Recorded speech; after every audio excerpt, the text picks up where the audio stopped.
করা হয় আর কি। এমনকি ফিজিক্যাল স্ট্রাকচারও তারা আমাদের অনেকের মতো সুদর্শন। তার অবস্থা কেমন? নবী সাল্লাল্লাহু আলাইহি ওয়াসাল্লামের সাহাবীরা অন্য হাদিস থেকে বলেছেন যে নবী সাল্লাল্লাহু আলাইহি ওয়াসাল্লাম মসজিদে যেতেন, মদিনা মসজিদ নববীতে যেতেন, রাস্তার পাশে তিনি পড়ে থাকতেন। ধরেন আমরা মসজিদে হেঁটে আসতেছি, রাস্তার পাশে একজন বসে আছেন, গায়ের জামা কাপড় খুব একটা উন্নত না, ছেঁড়া, তাসবিহ নিয়ে জিকির করতেছেন। আপনি কি খুব ফোকাস করবেন তার দিকে? করবেন না কিন্তু মানুষ তার দিকে ফোকাস করে না খুব একটা, যাওয়া আসা করে, সে পড়ে থাকে। কেউ খাবার দিলে খায়, না দিলে খায় না, এইভাবেই তার দিন যাচ্ছে। কোথাকার ঘটনা এটা? মদিনায়, হিজরতের পরের ঘটনা। সাহাবীর নাম জুলাইবিস রাদিয়াল্লাহু আনহু। খুব উচ্চ বংশের না, অর্থবিত্ত নাই। বারবার বলছি, আমি রিপিট করতেছি কেন? বিকজ এটা আপনাদের সাথে অনেক মানে সাইকোলজিক্যালি মিলবে বিষয়টা অনেকের সাথেই, এবং এটা আমাদের খুব ভালো করে জানাও দরকার আছে। একদিন নবী সাল্লাল্লাহু আলাইহি ওয়াসাল্লাম তাকে বললেন যাওয়ার সময়, হে জুলাইবিস, তুমি কি বিয়ে করবা? প্রশ্নটা কি? খুব মজার আলোচনা না এটা আমাদের কাছে, অনেকের কাছেই। হে জুলাইবিস, তুমি কি বিয়ে করবা না? প্রশ্নটা এরকম ছিল, হে জুলাইবিস, তুমি কি বিয়ে করবা না?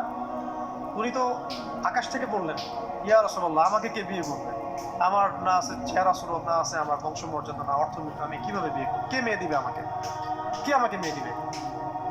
ওদিন নবী সাল্লাল্লাহু আলাইহি ওয়াসাল্লাম চলে গেলেন, কিছু বললেন না। পরের দিন আবার বললেন, ইয়া জুলাইবিস, আলা তাতাযাওয়াজ, তুমি কি বিয়ে করবা না?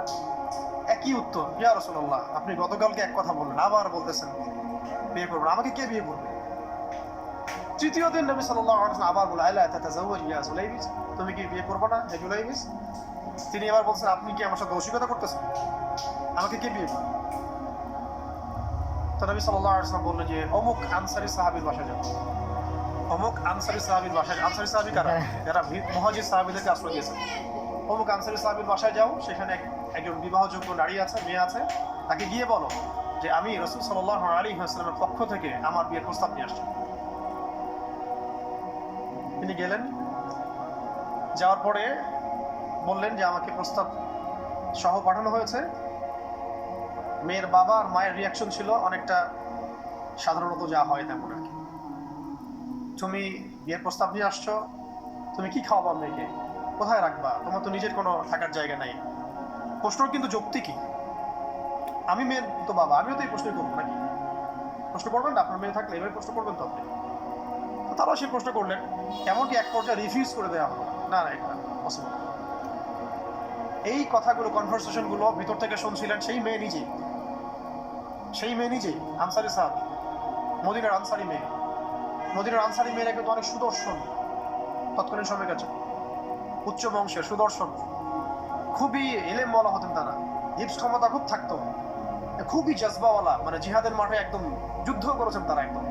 নবী সাল্লাল্লাহু আলাইহি ওয়াসাল্লামের আশেপাশে ছিলেন। উহুদের সময় একজন আনসারী সাহাবী ছিলেন, মহিলা সাহাবী, উম্মে আমারা তীর ছুঁড়েছেন নবী সাল্লাল্লাহু আলাইহি ওয়াসাল্লামের পাশে। তো ওনারা কিন্তু খুবই গায়রতওয়ালা মানুষ। তিনি বলছেন, হে আমার বাবা মা, এই প্রস্তাব কে পাঠিয়েছেন? নবী সাল্লাল্লাহু আলাইহি ওয়াসাল্লাম। যে প্রস্তাব রাসূল পাঠিয়েছেন সেটাকে কিভাবে তোমরা ডিনাই করো? আমি জুলাইবিসকে বিয়ে করবো। কে বলছেন এটা? আপনি পুরো সিস্টেম খুঁজে এরকম একটা আনসারী সাহাবীর মতো মেয়ে আমাকে দিতে পারবেন? ইল্লা মাশাআল্লাহ, হইতে পারে ইল্লা মাশাআল্লাহ। তো ওই মেয়ে নারী সাহাবী, তিনি রাজি হলেন। এবার শোনেন, এবার বিয়েও হলো, মাশাআল্লাহ, বাসর হলো, এবং সকালবেলা আওয়াজ হচ্ছে, মদিনার চারপাশে এলান হচ্ছে যে হে মুসলিমরা, সবাই বের হও, ইহুদিদের সাথে যুদ্ধে আমাদেরকে খায়বারে যেতে হবে। আমাদেরকে খায়বার আক্রমণ করতে হবে। নবী সাল্লাল্লাহু আলাইহি ওয়াসাল্লাম তোমাদেরকে আদেশ করেছেন। এটা কিন্তু হুদাইবিয়া সন্ধির পরের ঘটনা। আর ইহুদিদের সাথে আমাদের বেশ কয়েকটা যুদ্ধ হয়েছে, বনু কুরাইজার সাথে, বনু কাইনুকার সাথে, বনু নাজিরের সাথে, এবং ফাইনালি খায়বারে এদের সাথে। তো জুলাইবিস রাদিয়াল্লাহু আনহু বের হয়ে গেলেন যুদ্ধের জন্য, এবং খায়বারে যুদ্ধ হলো, খায়বার অবরোধ করা হলো, এবং খায়বার যুদ্ধের বিশাল হিস্ট্রি আছে, আপনারা পড়ে নিয়েন।